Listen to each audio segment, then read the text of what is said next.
తల్లిదండ్రులు జీవించి ఉన్నప్పుడు సేవలు చేయటమే కాకుండా వారి మరణానంతరం వారి సంస్మరణార్థం సేవా కార్యక్రమాలు చేపట్టాలని తల్లిదండ్రులు తమకు నేర్పించారని ప్రభుత్వ ఉపాధ్యాయురాలు పోల రమాదేవి జనార్దన్, గాది రమాదేవి శ్రీనివాస్ అన్నారు.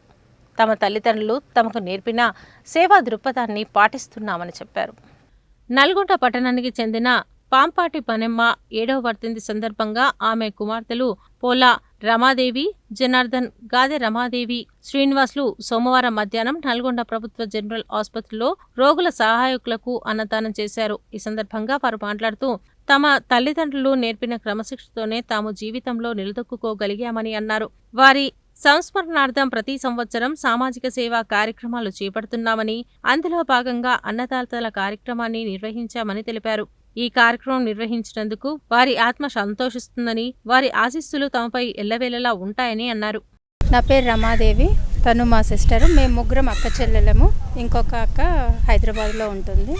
మేము మా అమ్మగారి 7వ వర్ధంతి సందర్భంగా ఈ అన్నదాన కార్యక్రమంను చేపట్టినాము. మా అమ్మ వాళ్ళ కష్ట ఫలితం వల్లనే మేము ఇంత ఉన్నత స్థాయికి వచ్చినాం. కాబట్టి ప్రతి సంవత్సరం మేము ఏదో ఒక కార్యక్రమం చేపట్టి ఈరోజు ఈ గవర్నమెంట్ హాస్పిటల్లో అటెండెంట్స్కి మేము ఈ కార్యక్రమాన్ని చేపట్టినాము.